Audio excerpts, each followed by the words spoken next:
Em outubro, Goiânia comemora mais um aniversário. São 86 anos desde a sua fundação.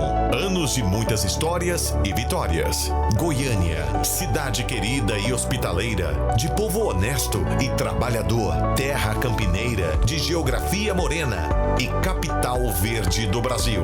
A Rádio Sagres deseja um feliz aniversário e se sente orgulhosa de fazer parte do seu dia a dia, contribuindo diariamente para a informação e o entretenimento de todos. Parabéns, Goiânia, pelos seus 86 anos. Uma homenagem Rádio Sagres 730, em tom maior. Olá, eu sou Jordana Ágata, produtora do Sistema Sagres de Comunicação, e a partir de agora você confere mais um episódio do podcast Goiânia em Tom Maior, uma programação especial em comemoração aos 86 anos de Goiânia, a capital do estado de Goiás. Este episódio é o Cidade Delas, uma análise sobre a representatividade da mulher na educação e no mercado de trabalho. E para discutir esse assunto comigo aqui, eu recebo Ava Santiago, ela que é socióloga pela Universidade Federal de Goiás, pesquisadora nas temáticas de juventude, participação política e igualdade de gênero, também coordenadora da pesquisa Índice de Vulnerabilidade Juvenil e criadora do movimento Você Não Está Sozinha. Bem-vinda, Ava. Oi, Jordana, muito bom estar aqui com vocês, ladeada por essas mulheres maravilhosas. Tenho certeza que teremos uma boa prosa sobre como é ser mulher em Goiânia.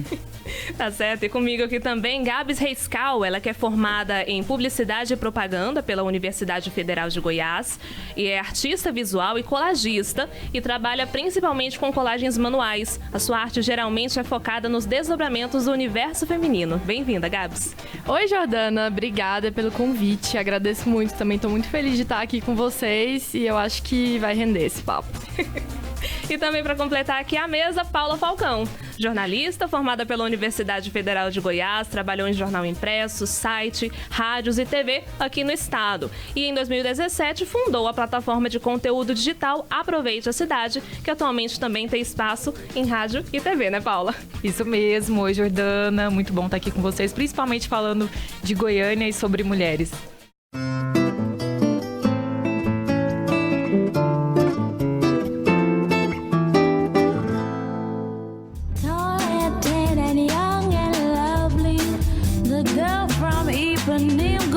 Vocês já ouviram falar de Coisa Mais Linda?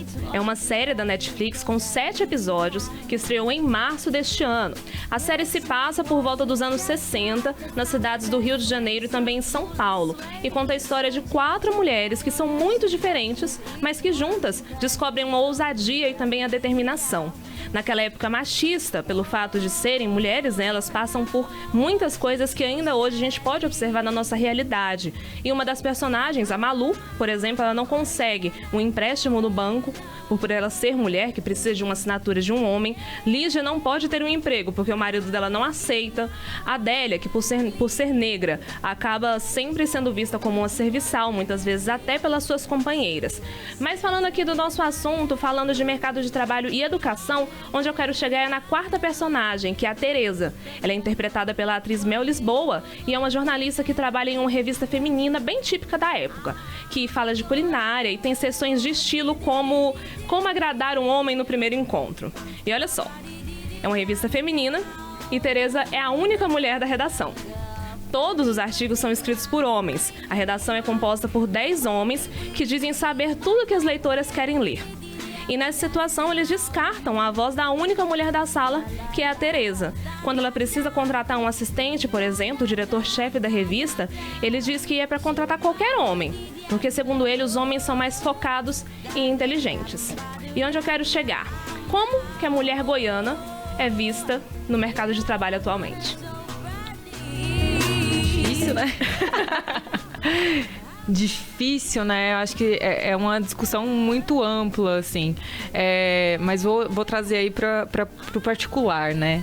Hoje, e para o meu caso especificamente, eu trabalhei com esporte durante um tempo e aí realmente eu era exceção nesse mercado. E hoje eu estou à frente de um veículo. Novamente, sou exceção nesse mercado, porque basicamente todos os veículos de mídia do nosso estado são dirigidos e coordenados por homens, exceto algumas revistas voltadas justamente para o público feminino. Então, quando a gente... isso é engraçado, né? Até trazendo o parâmetro aí a referência que você traz da série da Netflix. Mas nos outros pontos desse mercado em que, por exemplo, atua, a gente tem uma predominância masculina, o que é uma coisa muito comum de se ver, afinal de contas, nos cargos de gestão, né? É muito mais difícil você ver mulheres em posições mais altas e recebendo melhor e coordenando e gerindo. Então, acho que tentando trazer um pouquinho para cá, e da minha visão particular, acredito que é nesse sentido. Acho que ainda é um grande desafio para a gente ocupar essas posições de liderança, sermos reconhecidas nesses postos e recebendo que as nossas graduações, a nossa experiência e expertise nos credenciam a receber. Exatamente. Eu acho que a Paula falou coisas muito no ponto, assim, e eu sinto que por ser mulher no mercado do trabalho e vendo minhas colegas mulheres no meu meio, que é de design, de publicidade, que é um meio da criação, principalmente muito masculino, tem muito homem, eu vejo que a gente consegue chegar lá com muito esforço, e quando a gente chega, a gente tem que se provar muito mais do que um homem. Então, assim, a nossa palavra tem que ser validada por um homem, muitas vezes, mesmo a gente já estando ocupando esses cargos. Então, é um desafio a mais pra gente, né? Para as mulheres que tentam tá por cima, tá no topo, tá em posições de liderança. Você é desqualificada, descredibilizada, posso falar assim, né? Por muita coisa que você fala. E eu sinto isso ainda. A gente tem um bom caminho pela frente, apesar da gente já ter percorrido um longo caminho, né? Que, se for comparar com a época da série, por exemplo, a gente já enfrentou muitos para chegar onde a gente está, mas ainda temos um caminho gigantesco para percorrer. Eu vejo o depoimento das meninas e, ao mesmo tempo que os dois depoimentos são retratos da nossa realidade e são retratos muitas vezes dolorosos, também trazem esperança, porque apesar de todas as circunstâncias, as duas estão onde estão, fazendo o que estão fazendo, liderando o veículo, produzindo, criando. Eu sou uma consumidora do produto da Gabi, já estou fazendo propaganda aqui no podcast, tem 2 quadros dela na minha sala e um no quarto do meu filho. Então, eu acredito muito que o nosso grande desafio enquanto mulher no Brasil e em Goiânia, isso é acentuado a nossa relação patriarcal, ela é muito forte aqui em Goiás, não é à toa que infelizmente nós estamos sempre no topo dos rankings negativos, né? Feminicídio, assédio, violência doméstica, infelizmente, a gente precisa encará-los de frente, esses números. Agora, a gente tem esse processo de validação para abrir essa conversa, ele é o mais relevante para mim, que é o seguinte: todo mundo aqui tem um currículo excelente, mas esse currículo muitas vezes não é suficiente para que nós sejamos consideradas capazes, habilitadas a exercer qualquer função. Então, muitas vezes a gente precisa provar a nossa competência e a gente precisa provar o tempo inteiro, e esse provar o tempo inteiro, ele não é um processo individual, porque isso deixa todas as mulheres exaustas coletivamente. A exaustão das mulheres não é individual, a exaustão das mulheres é um desenho institucional de país para nos manter afastadas dos postos de decisão. Então, se eu estou provando o tempo inteiro, eu poderia estar criando, eu poderia estar produzindo, eu poderia estar disputando eleição, mas eu estou tendo tanto que provar que eu sou competente, eu estou tendo tanto que provar que essa vaga é para mim, que eu mereço esse lugar, que enquanto eu estou me ocupando em provar alguma coisa, os homens já estão ocupando. Então, eu acredito que o principal nesse momento é compreender que, independente de qualquer coisa, deixemos de querer provar alguma coisa e caminhemos e ocupemos, porque o mundo não nos espera, né? E eu acho que uma coisa importante de se trazer é que todas nós somos brancas, né? Então, a gente ainda lida com vários privilégios por conta essencialmente da cor da nossa pele, né? Então, é muito engraçado a gente falar dessas coisas de ficar se provando, e a série traz isso também, né? Que é muito diferente você ver o feminismo que ele tem o feminismo que acho que é mais difundido, que é um feminismo que tem uma escola branca, de um feminismo negro. É uma coisa completamente diferente. Então, acho que a gente consegue falar mais da nossa realidade, né? E é muito engraçado porque essa questão de ficar se provando, consigo ver isso na prática. Muitas vezes por conta de, eu sei tenho muita noção dos meus privilégios, mas ainda assim você parece mais nova do que você é. Então isso já te descredibiliza quando você vai fazer uma reunião, fechar um negócio, porque normalmente você vai estar negociando com um homem branco e falando assim, no topo de uma cadeia social, né? Então, e se eu fosse um cara novo, que tenho 30 anos, mas parece ser mais novo do que é? Será que eu seria visto como inovador? E por ser mulher, talvez eu seja visto como uma pessoa infantil? Talvez isso me descredibilize, né? Então, de que maneira a sociedade te enxerga e te boicota nesse sentido? Eu acho muito legal isso que ela falou, porque a gente vê como o mesmo fator é vivenciado de forma muito diferente por homens e mulheres. Eu sou da política, vou trazer um exemplo, e não é um juízo de valor sobre a atuação política da pessoa, mas em relação à ex-presidenta Dilma, ela era chamada de gerentona, truculenta, porque quando ela era enérgica, né? Agora, sendo homem, nossa, que pessoa firme, que não demonstra fraqueza, que sabe conduzir, que não abre margem para traidores e assim por diante. Então, a mesma característica num homem e numa mulher, ela pode ser vista de formas totalmente diferentes. Na inovação, por exemplo, a gente é visto como inexperiente, de repente não vai dar conta do recado. Se é um cara, nossa, que gênio, que inovador, que brilhante, chegou na frente, parabéns, formidável, case de sucesso. Então, isso nos cansa de tal forma que se a gente não tiver momentos como esse, com 4 mulheres ocupando o microfone, ocupando os espaços, a gente não consegue recuperar nossas energias. Momentos como esse são fundamentais para que a gente consiga, inclusive, entender qual é o nosso espaço. E é engraçado que, assim, esses dias pra trás eu ouvi de um colega de trabalho, porque assim, eu falei, nesse time aqui não tem nenhuma mulher, está saindo uma pessoa, vocês poderiam contratar uma mulher, né? E ele virou pra mim e falou, mas mulher é mais difícil de trabalhar, né? Já saiu uma pesquisa falando que mulher é mais difícil de trabalhar porque mulher é muito emocional, porque mulher leva tudo pro lado pessoal. E assim, é meio absurdo a gente ouvir isso de pessoas que deviam saber melhor, né? Porque assim, você colocar mulher numa caixa, não, mulher é emoção e homem é razão, e separar os dois gêneros assim, é uma coisa absurda, não faz o menor sentido, né? As pessoas têm personalidades, elas têm... E se muito, mulher é mais atenta a detalhes, né? Porque a gente, por isso também, por a gente ter que se provar o tempo todo, a gente tem que ser muito cuidadosa com o nosso trabalho, a gente tem que revisar 1000 vezes, a gente tem que ler 1000 vezes, porque um erro nosso custa muito mais caro do que o erro de um homem. Mulher é muito mais vigiada do que homem, né? Sempre que a gente desafia minimamente a ordem estabelecida, nós somos taxadas de loucas. Eu não conheço nenhuma mulher em nenhuma esfera da vida, na igreja, na universidade, em qualquer lugar que nunca tenha sido chamada de louca. Porque o que é a loucura das mulheres? Geralmente a loucura das mulheres é o seu descontentamento com o estado de coisas que ela tem que aceitar como natural. Então, se você denuncia o assédio do seu chefe, louca. Se você denuncia o seu marido agressor, louca, exagerada, histérica. Se você não se submete mais a um relacionamento abusivo, louca. Então eu sempre tenho dito para as mulheres, a gente não pode, a gente aceita a nossa loucura porque é esse mundo que está doente, mas nós não podemos aceitar o nosso enlouquecimento.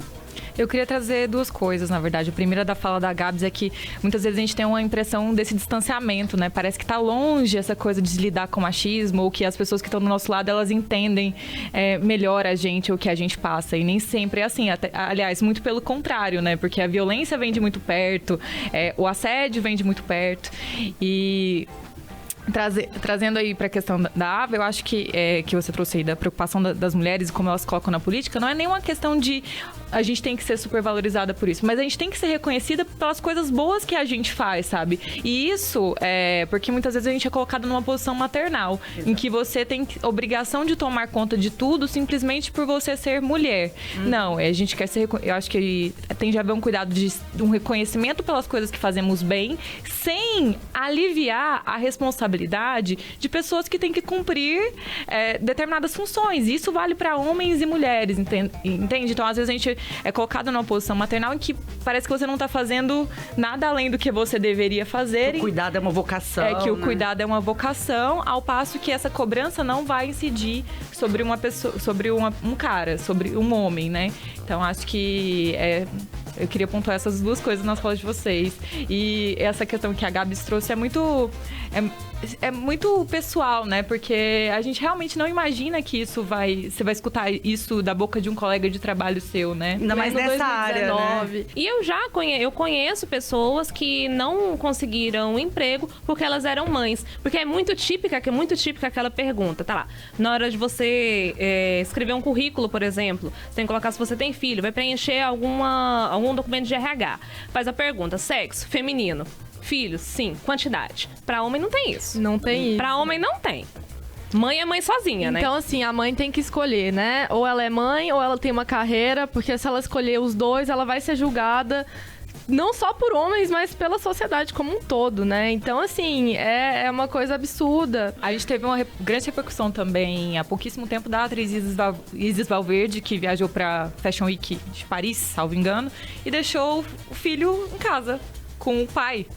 Né? E isso tornou-se uma notícia que repercutiu durante algum tempo, né? Como assim, né? Ele estava com o pai dele. O pai também cuida da criança. E se fosse o contrário, não seria nem notícia, né? Então, o contrário está acontecendo agora o tempo inteiro. O tempo inteiro. A gente tem essa questão, né? De a mãe tem que ficar com o filho e o pai ajuda, né? Esse negócio de ajudar, o filho não é dos dois, a casa não é dos dois. Exatamente, vale para várias instâncias, não só para o filho, né? Para casa, para gerenciar.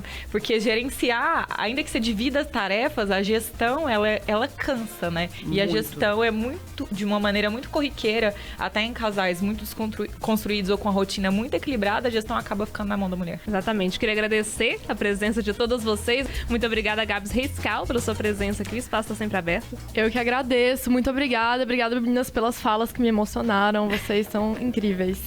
Ava Santiago, muito obrigada. Valeu, grande privilégio mesmo poder ouvir essas mulheres, estar no mesmo lugares que elas. E eu tenho certeza que ambientes como esse vão se proliferar em Goiânia e a cidade vai ser mais justa.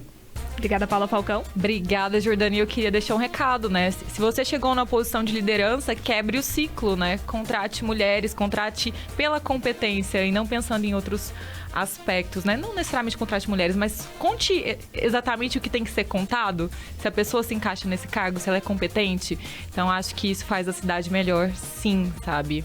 Obrigada, estou muito feliz de ter participado do podcast. Grande abraço a você que nos acompanhou. Esse foi mais um episódio do podcast Goiânia em Tom Maior, o episódio Cidade Delas.